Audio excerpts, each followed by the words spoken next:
ஒரு திரைப்படத்தை பத்தி எவ்வளவு பேசுறோம். சமீபத்துல ஒரு திரைப்படம் வந்தது, அது நல்லா இருக்கோ நல்லா இல்லையோ, ஆனா அதை பத்தி ஒரு 10 நாள் நம்ம ஆட்கள் வச்சு செஞ்சாங்க. ஆனா ஒரு நல்ல விஷயத்தை ஏன் ஒரு குடும்பத்தோட உட்கார்ந்து நண்பர்களோட பகிர்ந்து எல்லாரோடையும் நம்ம சேர்ந்து பேச முடியவில்லை? அப்ப மனசு நமக்குள்ள எவ்வளவு மோசமா மாறிக்கிட்டு இருக்கு பாருங்க. அப்ப நல்ல விஷயங்கள் இவ்வளவு கொட்டி கிடக்கிறது, அதுல இருந்து எடுத்து எல்லாத்தையும் நம்ம எல்லாரோடையும் கலந்து கொள்வதற்கான ஒரு வாய்ப்பாக இந்த புத்தக திருவிழாவை நம்ம பயன்படுத்தி கொள்ள வேண்டும். ரொம்ப பெரிய விஷயம்லாம் இல்லைங்க, கவிதை. இது உணர்ந்து புரிஞ்சுக்கொள்ளணும். இன்னைக்கு இளைய தலைமுறை நிறைய எழுத வந்துட்டாங்க. உங்க ஊருக்கு பக்கத்துல தான் திருவாரூர் இருக்கு இல்லையா? திருவாரூர்ல ஆரூர் தமிழ்நாடுன்னு ஒரு பெரிய கவிஞர், அவங்க பையன் இன்னைக்கு கவிதை எழுதுறார். ரொம்ப இளைஞர் அவர், நாடன் சூர்யா அப்படின்னு அவருக்கு பேரு. அவர் ஒரு கவிதை எழுதியிருக்கிறார். சாதாரணமா நம்ம போற போக்குல எத்தனை பேர் மனசை காயப்படுத்துறோம். ஒருத்தர் குத்தி காமிக்கிறோம், குறை சொல்றோம், நீ அப்படி இருந்திருக்கலாம் இப்படி இருந்திருக்கலாம் அப்படின்னு ஏதாவது சொல்லி எத்தனை மனசை நம்ம காயப்படுத்திக்கிட்டே இருக்கிறோம். இதை அவர் ரொம்ப எளிமையா ஒரு கவிதையில சொல்லியிருக்கிறாரு. எந்த நேரமும் நிற்க போகும் இதயத்தின் மீது ஏன் இத்தனை கல்லெறிதல்? அன்பை எரியுங்கள், மேலும் சில காலம் துடித்து கொள்ளட்டும். நம்ம எத்தனை பேர் மேல கடும் சொற்களை வீசிக்கிட்டே இருக்கிறோம். ஆனா என்னைக்காவது யோசித்து பார்த்துருக்கோமா, இவங்க எத்தனை நாள் இருப்பாங்க? நம்ம பக்கத்திலேயே தான் இருக்கிறாங்க, நம்ம பக்கத்திலேயே தான் திட்டு வாங்கிக்கிட்டே இருக்காங்க, நமக்கு எதிரையே தான் இருக்கிறாங்க. ஆனா எல்லா நாளும் அவங்க அங்கேயே இருப்பாங்களா? எல்லா நாளும் நம்ம இங்கே வாழ்ந்து விட்டு போக போகிறோமா? அப்ப என்னைக்கோ ஒரு நாள் அந்த இதயம் துடித்து நின்று விட போகிறது. நிக்க போகிற இதயத்து மேல ஏங்க இவ்வளவு கல்லெறிறீங்க? கொஞ்சம் பூவை எறிங்களேன், அது இன்னும் கூட சந்தோஷமா துடிக்கும்ல. இதை அடுத்த தலைமுறை பிள்ளைகள் நமக்கு ஒரு அறிவுரை மாதிரி கவிதையில் சொல்லுகிறார்கள் என்றால் எவ்வளவு பெரிய விஷயத்தை போற போக்குல சொல்வதற்கு இந்த கவிதை துணை நிற்பதை போல வேற எதுவுமே துணை நிற்காது. ரொம்ப யோசிக்கவே வேண்டாம். சாதாரண விஷயம் நமக்குள்ள அவ்வளவு ஆச்சரியத்தையும் சந்தோஷத்தையும் ஒரு உணர்வையும் ஏற்படுத்தும். ஒருத்தர் எழுதியிருக்கிறாரு, இந்த கவிதையை எழுதினவர் பைக்லயோ கார்லயோ போறார். முன்னாடி ஒரு வாகனம் போய்கிட்டே இருக்கு, இவர் ஹாரன் அடிச்சுக்கிட்டே போறாரு. அவர் வழியும் விட மாட்டேங்கிறாரு, வேகமாகவும் போக மாட்டேங்கிறாரு. இப்ப அவரை கவிதை எழுதுறாரு. இதை பார்த்துட்டு, இந்த சம்பவத்தை பார்த்துட்டு, நீண்ட நேரமாக வழிவிடாத அந்த வாகனத்தில் எழுதி இருக்கிறது, வாழு வாழ விடு. ஏன் நீ வழியே விட மாட்டேங்க, நீ எப்படி எங்களை வாழ விடுவ?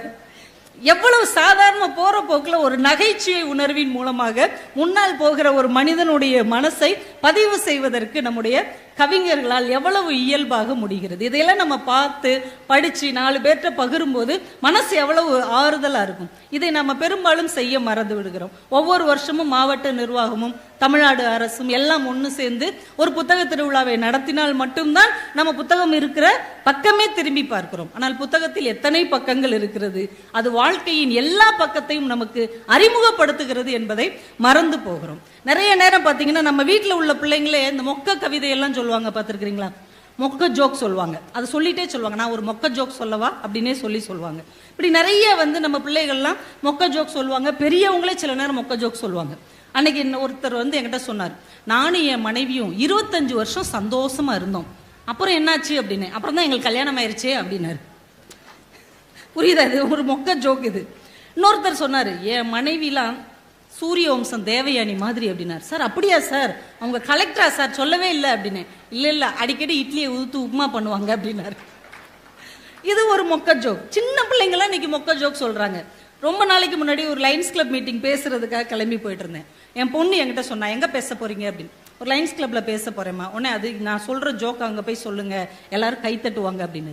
சொல்லு அப்படின்னு. 2 பேர் காட்டுக்குள்ள சிங்கத்துக்கிட்ட மாட்டிக்கிட்டாங்க. சிங்கம் ஒருத்தரை மட்டும் பிடிச்சி வச்சுக்கிட்டு ஒருத்தர் நீங்க போங்க சார், பார்த்து சேஃப்டியா போங்கன்னு சொல்லிருச்சு. ஏன் அப்படின்னா, ஏன் தெரியல என்ன, ஏன்னா அவர் லைன்ஸ் கிளப் மெம்பர். இப்படி நிறைய மொக்க ஜோக்கு மொக்க கவிதை இதெல்லாம் சொல்லுவாங்க. ஒரு 20-25 வருஷத்துக்கு முன்னாடி இந்த கல்லூரி மாணவர்கள் இந்த தெருவில் நின்று போற வரவங்களை எல்லாம் கிண்டல் பண்ற ஆம்பளை பசங்க என்ன சொல்லுவாங்க தெரியுமா? என்னடா ஒரு மொக்க ஃபிகருக்காக இப்படி சுத்தி சுத்தி அலைஞ்சிட்டே இருக்கிற, அது ஒரு மொக்க ஃபிகரு அப்படின்னு கொஞ்சம் கூட ஒரு நாகரிகமே இல்லாம அந்த பெண் பிள்ளைகளை இப்படி ஒரு வார்த்தையின் மூலமா பயன்படுத்துவாங்க. இந்த மொக்க ஃபிகர் அப்படின்னு சபையில் சொல்லவே முடியாத ஒரு வார்த்தையை வைத்து ஒரு கவிதை எழுத முடியுமா? அதுவும் அர்த்தத்தோடு கவிதை எழுத முடியுமா?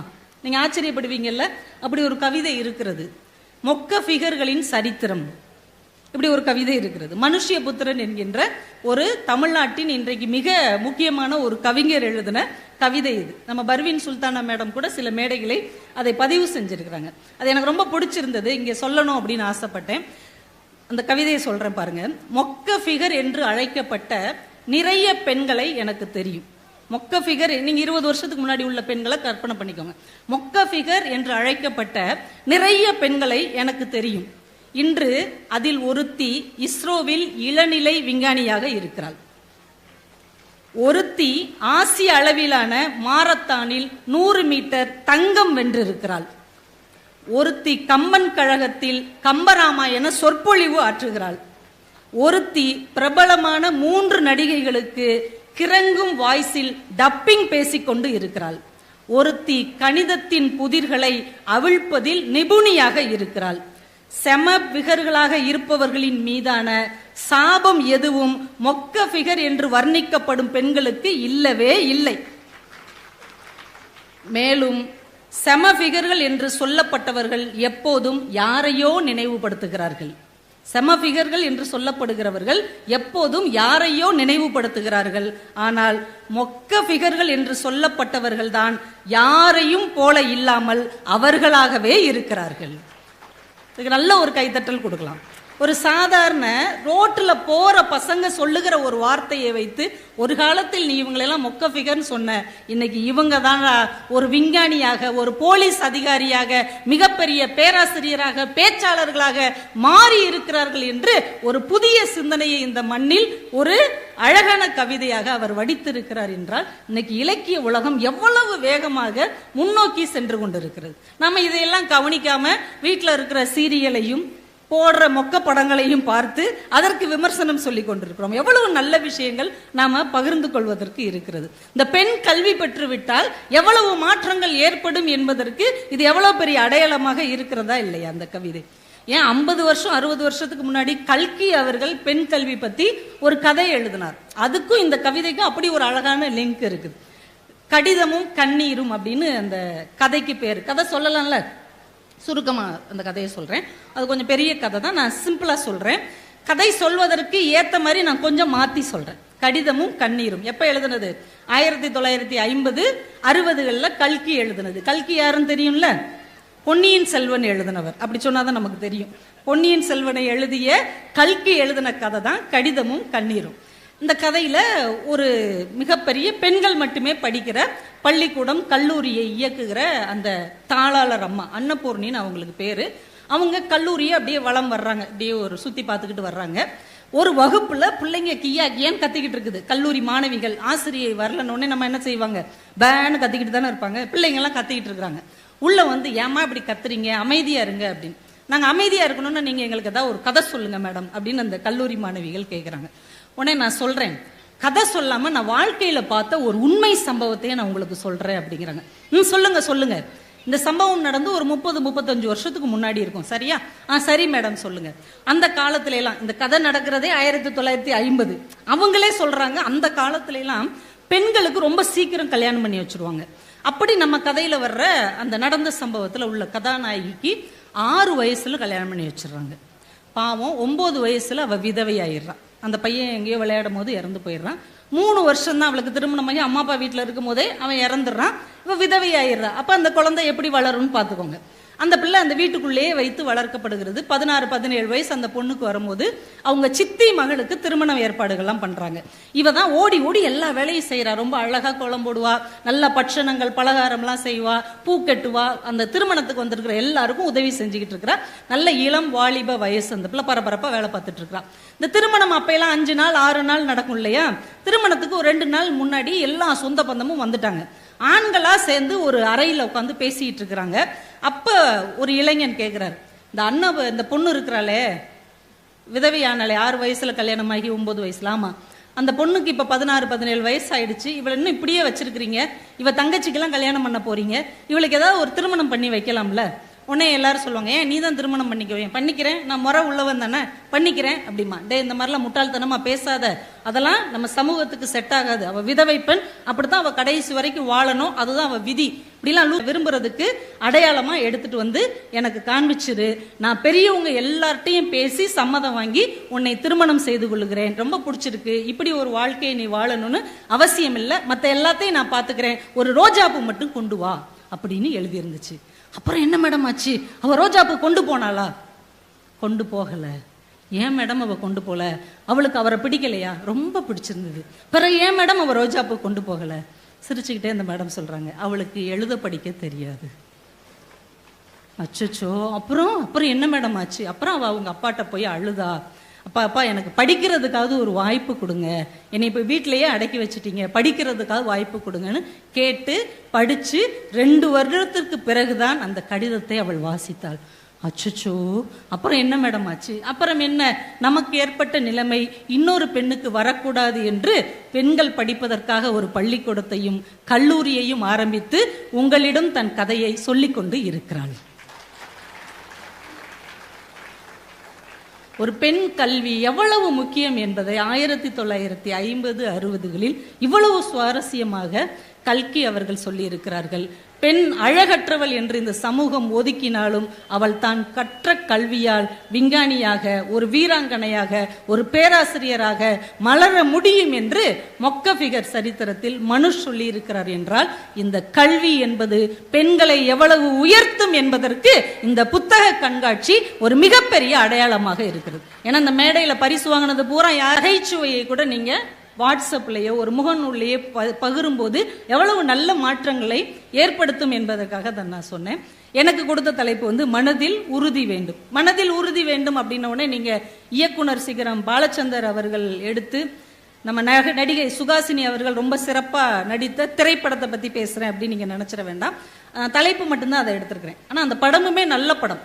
அந்த படத்துல தான் விவேக் சார், எஸ்பிபி சார் மாதிரி 15 நடிகர்கள் அறிமுகமான ஒரு நல்ல திரைப்படம் அது. அந்த படம் பார்த்த ஞாபகம்லாம் இருக்குதா? ஒரு செவிலியர், ஒரு நர்ஸ் எப்படி இருப்பதற்கு இன்றைக்கு வரைக்கும் வரைவிலக்கணமாக இருப்பது மனதில் உறுதி வேண்டும் நந்தினி கேரக்டர் தான். அப்படி ஒரு செவிலியரா சுகாசினி நடிச்சிருப்பாங்க.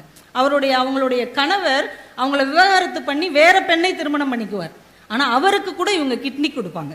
ஏன்னா ஒரு நர்ஸாக பாதிக்கப்பட்ட பேஷண்ட் யாராக இருந்தாலும் உதவுவது ஒரு செவிலியரின் கடமை என்று அந்த படத்துல அவ்வளவு கம்பீரமா அவங்க நிரூபிச்சிருப்பாங்க. ஏன்னா அந்த மனசு தான் கடவுள். நம்ம மனசு உறுதி வேண்டும் அப்படின்னா என்ன நினைப்போம்? அப்படியே கடுமையா இருந்து ஒரு விஷயத்த சாதிக்கிறதுக்கு தான் மனதில் உறுதி வேண்டும் அப்படின்னு நினைப்போம். அப்படி கிடையாது. எல்லாரையும் சகித்து கொண்டு பொறுமையோடு நேசிப்பதற்கு கூட மனதில் உறுதி வேண்டும். அந்த மன உறுதி இருந்தால்தான் அந்த மனசு பக்குவப்படும். பக்குவப்பட்ட மனசால தான் எல்லாரையும் நேசிக்க முடியும். மென்மையாக இருப்பதற்கு கூட நாம உறுதியோடு இருக்க வேண்டும். ஏன்னா இந்த மனசு தாங்க எல்லா இன்பத்துக்கும் காரணம். ரொம்ப குறிப்பா நம்முடைய எல்லா துன்பத்துக்கும் காரணம் எதுன்னு நினைக்கிறீங்க? மனசு தான். அதனாலதான் பெரியவங்க சொல்லுவாங்க தெரியுமா, மனசை உற்றாத, மனசை நல்லபடியா பாத்துக்கோ. இந்த மனசுங்கிறது எங்கெங்க இருக்குது? மனசறிஞ்சு நான் சொல்றேன், நான் யாருக்கும் எந்த கெடுதலும் சொல்லலன்னு சொல்லும்போது மனசுக்கு நம்ம எங்க கையை வைக்கிறோம்? இதயத்துக்கிட்ட வைக்கிறோம். அப்ப இதயம் தான் மனசு அப்படின்னு நம்ம ஒரு குறியீடு வச்சிருக்கிறோம். மனம் அது செம்மையானால் மந்திரம் செபிக்க வேண்டாம்னு பெரியவங்க சொல்லியிருக்காங்க. இந்த மனசை சரியா வச்சுக்கிட்டோம்னா நம்ம கோயிலுக்கு கூட போக வேண்டாம், நம்ம மனசே கோவிலாக திகழும் என்று பெரியவர்கள் சொல்லி இருக்கிறார்கள். அப்ப இந்த மனசை நம்ம எப்படி கை தட்டிடுங்க, ஒன்றும் தப்பு கிடையாது. ஐயா ரொம்ப விரும்பி கை தட்டுறாங்க.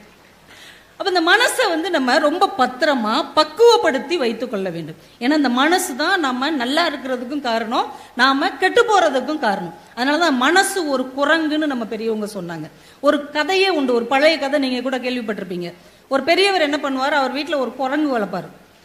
வீட்டுக்கு யாராவது விருந்தாளி வந்த உடனே ஒரு கம்பெடுத்து அந்த குரங்கு ஒரு அடி அடிப்பார். அது அமைதியா தான் இருக்கும், ஆனாலும் அடிப்பார். வந்தவங்களுக்கு சாப்பாடு வைப்பார், ஒரு கம்பெடுத்து அந்த குரங்கை டிங்குன்னு அடிப்பார். அப்புறம் அவங்களுக்கு சாம்பார் ஊற்றுவார், சாப்பிட சொல்லுவார், மறுபடியும் அந்த குரங்கை அடிப்பார். ஒரு விருந்தாளிக்கு தாங்கவே முடியல. ஏங்க அது பாட்டுக்கு அமைதியாக ஒரு இடத்துல உட்காந்துருக்கு, சும்மா சும்மா அதை ஏங்க அடிக்கிறீங்க? இல்லைங்க, அப்படிலாம் கிடையாது, நான் போகிற வரைக்கும் நீங்கள் அந்த குரங்கை அடிக்கக்கூடாது. சரிங்க, உங்கள் விருப்பம் அப்படின்னு கம்பை தூக்கி போட்டுருவார். இவர் சாப்பிட்டுக்கிட்டு இருப்பாரா, அமைதியாக இருக்கிற குரங்கு மெதுவாக நகரும். அப்புறம் அந்த விருந்தாளிக்கு பக்கத்தில் உட்காரும். அப்புறம் அவர் இலைய தாம்பக்கம் இழுக்கும். அப்புறம் அதுவே எடுத்து சாப்பிடும். ஒரு வாய் அவர் மூஞ்சிலேயே அப்படியே அள்ளி தேய்க்கும். அப்புறம் அவர் தலைமையில ஏறி உட்காந்துக்கிறோம். இப்போ விருந்தாளி பதறிவார், எங்க குரங்க இறங்க சொல்லுங்க, குரங்க இறங்க சொல்லுங்க. நீங்க தானங்க கம்பை தூக்கி ஓரமா வைக்க சொன்னீங்க. இல்லைங்க, தயவு செஞ்சு இதை அடிச்சு இறக்கி விடுங்க. உடனே கம்பெடுத்து இப்படி ஒரு அடிதான் அடிப்பார், ஓடி போய் இருந்த இடத்துல உட்காந்துக்கும். நம்முடைய மனசு கூட இந்த குரங்கு மாதிரி தான். அடிக்கடி கட்டுப்படுத்தாவிட்டால் தன்னுடைய இஷ்டத்துக்கு ஊர் சுற்ற கிளம்பி விடும் என்று அந்த கதை சொல்வாங்க. அப்ப இந்த மனசை நம்ம ரொம்ப பத்திரமா வச்சிருக்கணும். ஏன்னா நம்ம வாழ்க்கையில சந்திக்கிற எல்லா பிரச்சனையும் மனசு தருகிற கற்பனைகள் தான். இந்த வார்த்தையை நல்லா பதிவு செஞ்சுக்கோங்க. நம்ம வாழ்க்கையில சந்திக்கிற எல்லா பிரச்சனைக்கும் பெரும்பாலான காரணம் மனசு செய்கிற கற்பனைகள் தான். ஒன்றும் இல்லை, நீங்கள் தஞ்சாவூர் பஸ் ஸ்டாண்ட் வழியாக போயிட்டு இருக்கிறீங்க. உங்கள் நெருங்கிய நண்பர் உங்களை எதிர்க்க கிராஸ் பண்ணி போகிறார். அவர் உங்களை கவனிக்கவே இல்லை, ஏதோ ஒரு பிரச்சனையில் இருக்கிறார், இல்லை ஏதோ பஸ்ஸை பிடிக்கிற அவசரத்தில் இருக்கிறார், உங்களை கவனிக்காமல் போயிட்டார். நீங்கள் கூப்பிடுறீங்க, அப்பயும் போயிட்டார். உண்மைக்கே அவர் உங்களை கவனிக்கலை, உங்கள் வார்த்தை கேட்கல. இது நமக்கு உடனே புரியும், ஏதோ ஒரு ஞாபகத்தில் போகிறான் அப்படின்னு. அடுத்து இந்த மனசு சொல்லும், அதப்படி ஏதோ ஒரு ஞாபகத்தில் போவான், அவனுக்கு ரொம்ப திமிரு, உன்னைய பார்த்தும் பார்க்காத மாதிரி போகிறான் பார்த்தியா, அவனுக்கு ரொம்ப கொழுப்பு கூடி போச்சு. ஏன்னா அவன் இப்போ கொஞ்சம் வசதி ஆயிட்டான்ல, பணங்காசு வந்துருச்சுல.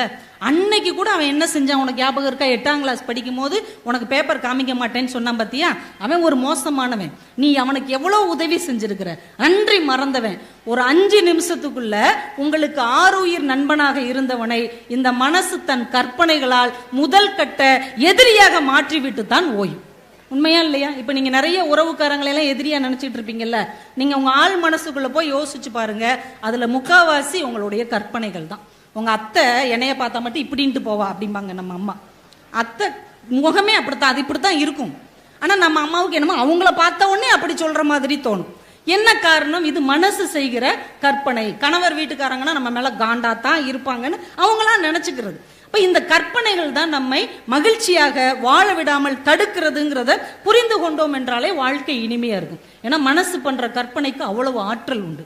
அதை நல்ல விதமா மாற்றணும்னா வாழ்க்கை நல்ல விதமா இருக்கும். ஒரு நிறுவனத்துல ஒரு அதிகாரியா ஒரு பெண் இருந்திருக்கிறாங்க. அவங்களுக்கு இந்த ரோஜாப்பூ வாசனைனாலே தலைவலி வந்துடும். ரோஜாப்பூ பக்கத்துல வச்சாலோ இல்ல அந்த இடத்துல பார்த்தாலோ உடனே தலைவலி வந்துடும். அந்த வாசனையே அவங்களுக்கு ஒத்துக்காது. ஒரு நாள் அவங்க நிறுவனத்துல ஒரு மிகப்பெரிய போர்ட் ஆஃப் டைரக்டர் மீட்டிங் நடக்குது. இவங்களும் அதில் கலந்துக்கிட்டு அவங்க ஒரு முக்கியமான உரையாற்ற வேண்டி இருக்குது. அவசரமாக காலையில் கிளம்பி வர்றாங்க. பயங்கர டிராஃபிக் எல்லாம் கடந்து இவங்க உள்ளே போகும்போது 10 மணி ஆயிடுச்சு. எல்லாரும் வந்து உட்காந்துட்டாங்க. இவங்க தன்னுடைய சீட்டில் போய் உட்காந்ததுக்கு அப்புறம் தான் கவனிக்கிறாங்க, எல்லார் சீட்டுக்கு முன்னாடியும் ஒரு ரோஜா பூங்கொத்து வச்சிருக்கிறாங்க. அவ்வளோதான், அச்சோ என்னடா இது, ஒரு ரோஜா பூ வாசனைக்கே நமக்கு தலைவலி வருமே, இவங்க பூங்கொத்தையே கொண்டு வந்து முன்னாடி வச்சிருக்கிறாங்களே, முதலே பார்த்துருந்தா தூக்கி நகர்த்தி வச்சிருக்கலாமே, இவன் ஒன்றும் பண்ண முடியாதுன்ட்டு அப்படியே தலையை பிடிச்சிட்டு உட்காந்துருக்குறாங்க. 11:30 வரைக்கும் வேற என்னென்னமோ பேசுறாங்க. அதுக்கப்புறம் டீ பிரேக்குக்கு அப்புறம் இந்த அம்மா பேசணும். இவங்களுக்கு தலைவலி பயங்கரமா இருக்குது. 11:30க்கு டீ பிரேக் விட்டுட்டாங்க. அப்படியே தலையை பிடிச்சிட்டு அப்படியே அந்த மேஜையில அப்படியே படுத்துட்டாங்க, கவுந்துட்டாங்க. பின்னாடி 2 பேர் பக்கத்தில் உட்காந்துருந்தவங்க நடந்து போறவங்க பேசிக்கிட்டே போறாங்க. பாருண்டா அந்த ரோஜா பூங்கொத்து காகிதத்துல செஞ்சிருக்கிறாங்க, ஆனா பாக்குறதுக்கு ஒரிஜினல் மாதிரியே இருக்கு, பாரு எவ்வளவு சூப்பரா செஞ்சிருக்காங்கன்னு பேசிக்கிட்டே போறாங்க.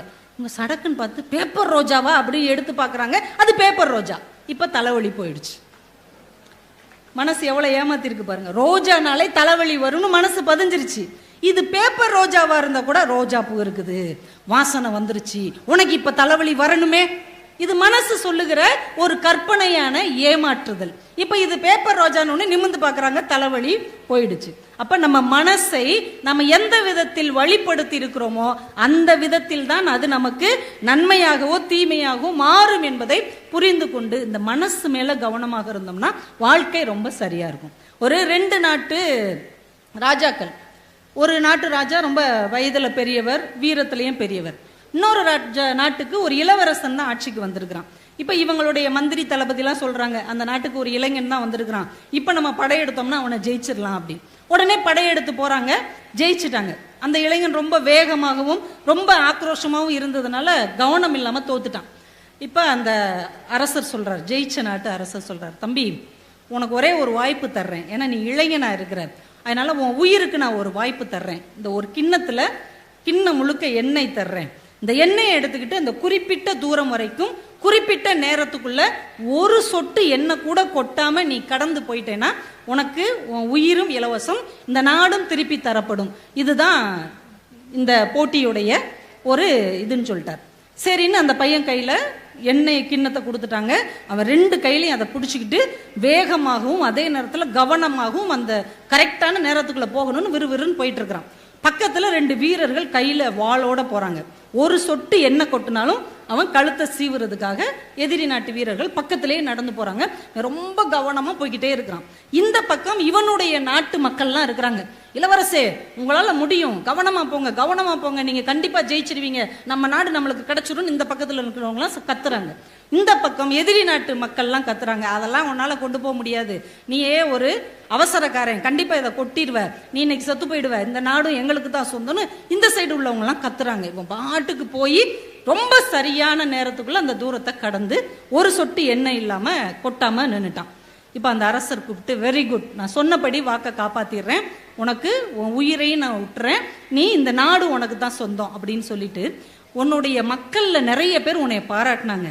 அந்த பக்கம் இருக்கிற கொஞ்சம் பேர் உன்னை ரொம்ப திட்டுனாங்க. இப்போ உனக்கு ஒரு வாய்ப்பு தர்றேன், உன்னை பாராட்டினவங்களுக்குலாம் நீ பரிசு கொடுக்கலாம், உன்னைய திட்டுனவங்களுக்குலாம் நீ தண்டனை கொடுக்கலாம், வா இந்த மேடையில் நின்று அவங்களுக்கு பாராட்டும் தண்டனையும் கொடு அப்படின்னு.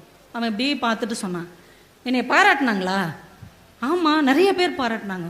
என்னை திட்டினாங்களா? நிறைய பேர் உன்னை திட்டினாங்க. சாரி சார், நான் கவனிக்கல, என் கையில் இருக்கிற எண்ணெய் ஒரு துளி கூட கொட்டிவிடா கூடாது என்பதில் கவனமாக இருந்ததால் என்னை பாராட்டியவர்களையும் நான் கவனிக்கவில்லை, என்னை இகழ்ந்தவர்களையும் நான் கவனிக்கவில்லை. என் இனியவர்களே, நம்ம லட்சியத்தின் மேல் நாம் முழுமையான கவனத்தோடு இருந்தால் நம்மை பாராட்டுகிறவர்களை பார்த்து நாம் மயங்கவும் வேண்டாம், நம்மை குறை சொல்பவர்களை பார்த்து நாம் தயங்கவும் வேண்டாம் என்பதற்கு இந்த கதை மிகப்பெரிய அடையாளமாக இருக்கிறது. அந்த மனசை கவனமா வச்சுக்கிட்டோம்னா எவ்வளவு பெரிய விஷயத்தையும் தாண்டி போகலாம். சுத்தி இருக்கிறவங்க 1000 குறை சொல்லுவாங்க, அதை கவனிக்காம போய்கிட்டே இருப்பதற்கு இது ஒரு அழகான வாய்ப்பு. இப்ப நம்ம ஊர்ல சூப்பர் ஸ்டார் அப்படின்னா யாரு? ரஜினிகாந்த் தான். அவர் தமிழ் சினிமாவுக்கு நடிக்க வந்த புதுசுல எல்லாரும் சொல்லியிருக்கிறாங்க, இவர் என்னங்க ஆள் கருப்பா இருக்கிறாரு, தமிழ் தப்பு தப்பா உச்சரிக்கிறாரு, பரட்டு தலையோட இருக்கிறாரு, இவரெல்லாம் ஜெயிக்கவே மாட்டார், இவர் தமிழ்நாட்டுக்கு செட் ஆகவே மாட்டார்னு அவ்வளோ குறை சொல்லியிருக்கிறாங்க. எதெல்லாம் தனக்கு எதிராக குறை என்று ஏவப்பட்டதோ அதையே தன்னுடைய ஸ்டைலாக மாற்றி தமிழ்நாட்டுக்கே சூப்பர் ஸ்டாரா அந்த மனிதர் மாறினார். எது குறைன்னு சொல்றாங்களோ அதையே அவர் நிறையாக்கிட்டார். நடிகை பானுமதினு ஒருத்தங்க இருந்தாங்க, போன ஜென்ரேஷன்காரங்களுக்குலாம் தெரியும், உங்களுக்குலாம் ரொம்ப பிடிக்கும் இல்லையா, அவர் மகிழ்ச்சி ஆமாம்மா அப்படிங்கிறார். அந்த அம்மா நடிக்க வந்தப்பேன்னு சொல்லியிருக்காங்க, இந்த அம்மா என்ன ஒரு நளினமே இல்லாம ஆம்பளை மாதிரி இருக்கிறாங்க, இவங்க குரலும் பார்த்தீங்கன்னா ஆம்பளை குரல் மாதிரி இருக்குன்னு அவ்வளவு விமர்சனம் பண்ணியிருக்கிறாங்க. ஆனா எது தனக்கு எதிராக சொல்லப்பட்டதோ அதையே தனக்கு நிறையாக மாற்றி பானுமதி தாங்க அப்படியே ஆண்களுக்கு சமமா கம்பீரமா நடிப்பாங்க, கம்பீரமா பாடுவாங்க என்று ஒரு தனித்துவமான நடிகை என்று தமிழ் சினிமாவில் அவர் முத்திரை பதித்தார். அந்த காலத்திலேயே பெண் இயக்குனராக அவங்க ஒரு மிகப்பெரிய அவதாரமும் எடுத்தார்கள் என்றால், இந்த உலகம் உங்கள் மனதின் மேல் குறைகளை தூக்கி எறிந்தாலும் அதை நிறைவாக மாற்றிக்கொள்ள உங்கள் மனதுக்கு தெரிந்தால் எதை பற்றியும் கவலைப்பட வேண்டாம், எல்லாவற்றையும் தாண்டி ஜெயிக்க முடியும் என்பதுதான் நம்ம மனசின் ஆற்றல். அந்த மன உறுதி இருந்தா எல்லாத்தையும் தாண்டி அடிச்சு போயிட்டே இருக்கலாம். நமக்கு ரொம்ப பிடித்தமான அமெரிக்க அதிபர்கள் ஒருத்தர் ஆபிரகாம் லிங்கன் இல்லையா? ஆபிரகாம் லிங்கன் அந்த அடிமை இனத்திலிருந்து, அந்த கருப்பு இனத்திலிருந்து வந்து முதன்முறையாக அந்த அமெரிக்காவுக்கு அதிபராகி இப்படி மாதிரி பெருங்கொண்ட கூட்டத்தில் பேசிக்கிட்டு இருக்கிறார். இந்த அமெரிக்க தேசத்தை இன்னும் எப்படியெல்லாம் முன்னேற்ற முடியும் அப்படின்னு பேசிட்டு, இதுல உங்களுக்கு ஏதாவது சந்தேகம் இருந்தா கேளுங்க அப்படிங்கிறார்.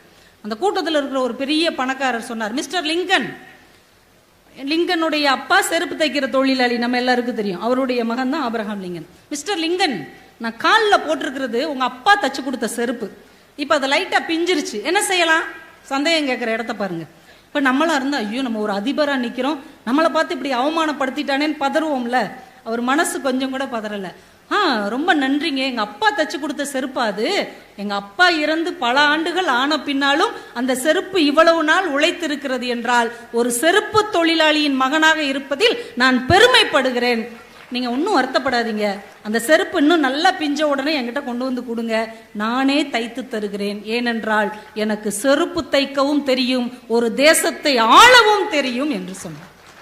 அந்த மனசு பக்குவமாக இருந்தால் உங்க மேல வீசப்படுகிற அம்புகளை கூட பூக்களாக மாற்றிக்கொள்ள அது நமக்கு வழிகாட்டும். நம்ம ஊரு, நம்ம காந்தி தாத்தா சுதந்திரத்துக்காக போராடும் போது பிரிட்டிஷ் நிருபர் அவரை பார்த்து கேட்டிருக்காரு, மிஸ்டர் காந்தி, நீங்க ஒரு நாட்டுக்காக ஒரு நாட்டின் பிரதிநிதியா வந்து நிக்கிறீங்க, நீங்க எதிர்த்து நிற்கிற நாடு எவ்வளவு பெரிய நாடு தெரியுமா? எவ்வளவு பெரிய பிரிட்டிஷ் ஏகாதிபத்தியம். இதை எதிர்த்து இப்படி பாவமா இருக்கிறீங்க, பார்க்கவே சோப்பலாங்கி மாதிரி இருக்கிறீங்க, பலவீனமா இருக்கிறீங்க. உங்க நாட்டு மக்களுக்கு வேற பலமான ஆளே கிடைக்கலையா? உங்களை போய் சண்டை போடுறதுக்கு அனுப்பி வச்சிருக்கிறாங்க, எங்களை எதுக்குறதுக்கு உங்களை போய் அனுப்பி வச்சிருக்காங்கன்னு சிரிச்சிருக்கிறாரு. காந்தி நம்மள இருந்து என்ன செஞ்சிருப்போம்? என்னைய பார்த்தாடா இப்படி சொன்னு டென்ஷன் ஆயிருப்போம். மகாத்மா காந்தி கொஞ்சம் கூட பதட்டப்படவே இல்லை, சிரிச்சுக்கிட்டே சொல்லியிருக்கிறார், உங்களை எல்லாம் ஜெயிக்கிறதுக்கு நானே போதுன்னு எங்க ஆளுக நினைச்சிட்டாங்க. எப்படி ஒரு சிந்தனை பாருங்க. இந்த சிந்தனை எப்போ வரும்? மனசு அமைதியாக பக்குவமாக தெளிந்து நிற்கும் போது எதை எடுத்து எறிந்தாலும் அது தாங்கி கொண்டு ரொம்ப பக்குவமான நகைச்சுவையான பதிலை சொல்வதற்கு வாய்ப்பாக அந்த மனசு இருக்கும். இது எல்லா இடத்துலையும் நம்ம பயன்படுத்தலாம். குடும்ப வாழ்க்கையிலிருந்து, ஒரு குருகுல வாழ்க்கையிலிருந்து, எல்லா விதத்திலும் நம்ம இதை நம்ம பயன்படுத்தணும்னா நம்ம வாழ்க்கை அவ்வளவு அழகா இருக்கும். ஒரு நாடோடி கதை ஒன்று படித்தேன், பழைய ஒரு நாடோடி கதை, நாட்டுப்புற கதை. அதில் ஒரு கணவன் மனைவி இருக்கிறாங்க, புதிதாக திருமணமானவங்க. அந்த கணவன் ஒரு பயங்கரமான முட்டாள். யார் என்ன சொன்னாலும் அப்படியே நம்பிடுவார், யார் என்ன சொன்னாலும் அதை அப்படியே கேட்பார். அப்படிப்பட்ட ஒரு ஆள். இருக்கிற பணத்தையெல்லாம் அவர் ஏற்கனவே இழந்திருப்பார்ல. எப்படிப்பட்ட மனுஷன்ட்ட என்ன செல்வம் இருக்கும்? ஒன்றுமே இல்லை. இந்த மனைவி பார்த்தா வீட்டில் ஒரே ஒரு மாடு இருந்தது. கணவனை கூப்பிட்டு சொன்னா, என்னங்க இந்த மாடை ஒரு நல்ல விலைக்கு வித்துட்டு வாங்க, இந்த மாடை வித்துட்டு நீங்க கொண்டு வர்ற காசை வச்சு நான் ஏதாவது ஒரு சின்ன தொழில் வீட்டு பக்கத்திலேயே தொடங்கி நம்ம பிழைக்கிறதுக்கு ஒரு வழி செய்யறேன். அவ புத்திசாலி மனைவி. சரிம்மா கண்டிப்பா செய்யறேன், கவனமா கேளுங்க, நல்ல விலைக்கு வித்துட்டு வரணும் என்ன அப்படின்னு மாடை கொடுத்து வாசல் அனுப்பி வைக்கிறான். பக்கத்துல ஒரு பெட்டி கடைக்காரர் இருக்காரு, இவங்க வீட்டுக்கு அடுத்தவர். அந்த ஆளுக்கு தான் நம்மால் நமச்சிவாயத்தை பத்தி தெரியுமே. இவன் ஒரு அடி முட்டாள், யார் என்ன சொன்னாலும் நம்புவான். இந்த அம்மா பாவம் மாடை போய் இவங்கிட்ட கொடுத்து விற்க சொல்லுதே, இவனை நல்லா ஏமாத்திட்டோம்னா இவங்க வீடை கூட நம்மளால ஏமாத்தி எழுதி வாங்கிட முடியும்ட்டு அவன் பின்னாடியே போறார். இவன் மாடை கொண்டுகிட்டே போறான், மாடு அங்கிட்டு இங்கிட்டு குதிக்குது, இவன் கஷ்டப்பட்டு எடுத்துட்டு வர்றான். எதுக்க ஒரு ஆள் வர்றார், அவர் ஒரு ஆடு கொண்டு வர்றார். அவர் இவனை பார்த்து, ஆகா நம்மால் நமச்சிவாயன், தம்பி இங்க வாப்பா, ஏன்பா இவ்வளவு பெரிய மாடை கஷ்டப்பட்டு இழுத்துட்டு போற, இந்த ஆடை இழுத்துட்டு போ, உனக்கு ரொம்ப ஈஸி. அப்பனா இந்த மாடை என்ன செய்ய, மாடை என்கிட்ட கொடுத்துரு. சரி மாடை கொடுத்துட்டு ஆடை வாங்கிட்டு போனான். ஆடை இழுத்துக்கிட்டே போறான், ஆடும் அங்கிட்டு இங்கிட்டு குதிக்குது. அந்த வழியா ஒருத்தர் சேவல் கொண்டு வர்றார். பார்த்தார், ஆகா நம்மால் நமச்சிவாய வர்றான், இவனை ஏமாத்திரலான்ட்டு, ஏண்டா ஆடை போய் அவனாவது இழுத்துட்டு போவானாடா, அது எவ்வளவு கஷ்டம் தெரியுமா, இந்த சேவல்னா பக்குவமா கையில பிடிச்சிக்கலாம், இதை வச்சுக்கோ. அப்ப இந்த ஆடை என்ன செய்ய, என்கிட்ட கொடுத்துருடா, இந்தாங்க ஆடை வச்சுக்கோங்க. சேவலை வாங்கி கையில வச்சு பக்குவமா கொண்டு போறான். சேவலும் அந்த பக்கம் இந்த பக்கம் பறக்குது, ஓடி ஓடி பிடிச்சிக்கிட்டே இருக்கிறான். போகும்போது ஒரு டீ கடைக்காரர் பார்க்குறாரு, டே என்னடா பண்ற அப்படின்னு. இல்லை இந்த சேவல் அங்கிட்டு இங்கிட்டு பறக்குது, சந்தைக்கு எடுத்துட்டு போய்கிட்டு இருக்கேன். இங்க வாடா, சேவல்னா பறக்கத்தாண்டா செய்யும், இந்த முட்டையை எடுத்துட்டு போ, ஒரு பிரச்சனையும் இல்லாம இருக்கும், கொடுங்க அப்படின்னு சொல்லி முட்டையை வாங்கிட்டு போயிட்டே இருக்கிறான். இன்னொரு கடைக்காரர் ஒரு டீ ஆத்திக்கிட்டு இருந்தார். பார்த்தார், ஆகா முட்டையோடு போறான், நாட்டுக்கோழி முட்டை மாதிரி இருக்கு, 12 ரூபாய், ஒரு டீ 5 ரூபாய் தான், இவனை ஏமாத்திரலங்க, வாடா முட்டையை எதுக்கிட்ட எடுத்துட்டு போற, அதான் எனக்கே தெரியல ஏன் முட்டையை எடுத்துட்டு போறேன், கொடு முட்டையை இங்க வச்சுட்டு இந்த டீயை சாப்பிடு அப்படின்னு டீயை கொடுக்குறாரு. அவன் சந்தோஷமா டீ குடிச்சிட்டு இருக்கிறான். இதையெல்லாம் பார்த்துக்கிட்டே பக்கத்து பெட்டி கடைக்காரர் பக்கத்து வீட்டில் இருந்தார்ல, அவர் உட்காந்து, ஏண்டா உனக்கு எதாவது அறிவு இருக்காடா, மாட்டை கொடுத்து ஆட்டை வாங்கினேன், ஆட்டை கொடுத்து சேவலை வாங்கினேன், சேவலை கொடுத்து முட்டையை வாங்கினேன், இப்போ முட்டையை கொடுத்துட்டு டீ வாங்கி குடிக்கிறியே, உன் மனைவிட்ட போய் என்ன சொல்வ? ஆமா நான் என்ன சொல்வேன் அப்படின்னா, நீ இப்போ என்ன சொன்னாலும் உன் மனைவி உன்னைய திட்டி உன்னை அடிச்சு துரத்தி விட போறா, உன் வாழ்க்கையே முடிய போகுது. இல்ல அப்படிலாம் ஆகாது, என் மனைவி என்னை திட்டவே மாட்டா, கோவிக்க மாட்டா, விரட்ட மாட்டா. உனக்கு ரொம்ப ஆச்சரியம், இந்த வாய்ப்பை பயன்படுத்திக்கிடணும். சரிடா ஒரு பெட்டு கட்டுவோம், உன் மனைவி ஒரு வார்த்தை உன்னைய திட்டாலும் உன் மேல கோவப்பட்டுட்டாலும் உன் வீடை நீ எனக்கு எழுதி கொடுத்துடணும். அவ உன்னைய ஒண்ணுமே சொல்லலை அப்படின்னா என் கடையை உனக்கு எழுதி கொடுத்துட்றேன், சம்மதமா? சம்மதம் அப்படின்ட்டான். சுத்தி 10 பேர் நின்னாங்க, எழுதி உடனே ஒப்பந்தத்தை போட்டாங்க. எல்லாரும் போறாங்க, யாரு நம்மால் நமச்சிவாயன் வீட்டுக்கு. நேரா போனோடனே கதவை தட்டினோடனே மனைவி பாக்குறான், மாடை வைத்துட்டு மனுஷன் பணம் கொண்டு வருவாரு, ஏதாவது தொழில் தொடங்கி வீட்டை நடத்தலாம்னு நினைச்சா வெறுங்கையோட வந்து நிக்கிறாரு. என்னங்க என்னாச்சு அப்படின்னு பக்கத்து வீட்டுக்காரர் சொன்னாருமா, அவன் வீட்டுக்காரர் என்ன பண்ணான்னு தெரியுமா, மாடை கொடுத்தல, அவன் மாடை கொடுத்து ஆடை வாங்கினான், ஆடை கொடுத்து சேவலை வாங்கினான், சேவலை கொடுத்து முட்டையை வாங்கினான், முட்டையை கொடுத்து ஒரு டீயை வாங்கி குடிச்சிட்டு வந்து நிக்கிறாமா, என்னன்னு பாருவோம் புருஷனுடைய புத்திசாலித்தனத்தை. ஏங்க இவங்க சொல்றது உண்மையா? ஆமாம்மா. டீ குடிச்சிங்களாங்க? ஆமா. நல்லா குடிச்சிங்களா? முழு டீயும் குடிச்சிங்களா? ஆமா நல்லா குடிச்சேன், சூப்பரா போட்டிருந்தாரு, பூஸ்ட் எல்லாம் போட்டிருந்தாரு, வெரி குட், ரொம்ப சந்தோஷம், நீங்க சந்தோஷமா டீ குடிச்சிங்களா? குடிச்சேன். அப்ப உள்ள வாங்க. இப்ப கூட்டமே அதிர்ந்து போயிருச்சு. இந்த பெட்டி கடைக்காரர் கேட்கிறாரு, ஏமா உன் வீட்டுக்காரரை திட்டலையா? ஏன் திட்டணும், அவர் தான் டீ நல்லா சாப்பிட்டாருல, எனக்கு அந்த விதத்துல சந்தோஷம். ஏமா ஏதாவது சொல்லு. சுத்தி உள்ளவங்களாம் சொன்னாங்க, இந்த பார் அவ திட்டலைன்னா உன் கடையை எழுதி தரேன்னு சொன்னேன், இனிமே குழப்பாத, மரியாதையை கடையை எழுதி கொடுத்துரு. கடையை எழுதி கொடுத்துட்டான். மறுநாள் அவனை கூப்பிட்டு கேட்கறான் நம்மால் நமச்சிவாயத்திட்ட, எப்பட்றா இவ்வளவு பெரிய முட்டாள்தனை நீ பண்ணி என் மனைவி திட்ட மாட்டேன்னு அவ்வளவு உறுதியா சொன்ன, அவளும் உன்னைய திட்டலை, எப்பட்றா? அவன் சிரிச்சுக்கிட்டே சொன்னான், இல்லையா, கல்யாணமான நாள் என் மனைவி நானும் ஒரு விஷயம் பேசிக்கிட்டோம். நமக்குள்ள எவ்வளவு பிரச்சனை வந்தாலும் எவ்வளவு கோபதாபம் வந்தாலும் அடுத்தவங்களுக்கு முன்னாடி அதை காட்டிக்கிறவே கூடாது அப்படின்னு நாங்க 2 பேரும் சத்தியம் பண்ணிக்கிட்டோம். அதனாலதான் நான் உறுதியா சொன்னேன், உங்க எல்லாருக்கும் முன்னாடி அவ என்னை நிச்சயம் திட்டமாட்டான்னு சொன்னேன். அவளும் திட்டல. வாழ்க்கை எப்படி இருக்கு பாருங்க. ஒருவரை ஒருவர் புரிந்து கொள்ளக்கூடிய மனசு அமைந்து விட்டால் எவ்வளவு மோசமான நிலைமையில் இருந்தாலும் கூட அந்த வாழ்க்கை மீட்டு எடுக்கப்படும் என்று இந்த நாட்டுப்புற கதை நமக்கு கற்றுக் கொடுக்கிறது. இன்னைக்கு நம்ம குடும்பத்துல பெரிய பிரச்சனைகள் வருவதற்கு அடிப்படை காரணமே குடும்ப பிரச்சனையை அடுத்தவங்ககிட்ட போய் சொல்றது, 3வது மனுஷன்ட்ட போய் நீதி தேடுறது, 4வது மனுஷன்ட்ட போய் நியாயம் கேட்கறது. தயவு செஞ்சு அதை பூரா ஒரு அள்ளிரப்பரை வச்சு அழிச்சிட்டு எவ்வளவு பிரச்சனை வந்தாலும் கணவன் மனைவி என்பவர்கள் தனித்துவமானவர்கள், அவங்க பிரச்சனை அடுத்தவர்களுக்கானது அல்ல என்று உங்க மனசுப்படி முடிவு செய்து விட்டீர்கள் என்றால் விவாகரத்து என்கின்ற மனமுறிவு என்கின்ற வார்த்தைக்கு இனிமேல் அர்த்தம் இல்லாமல் போய்விடும் என்பதை தயவு செய்து அடுத்த தலைமுறைக்கு கற்றுக் கொடுங்க.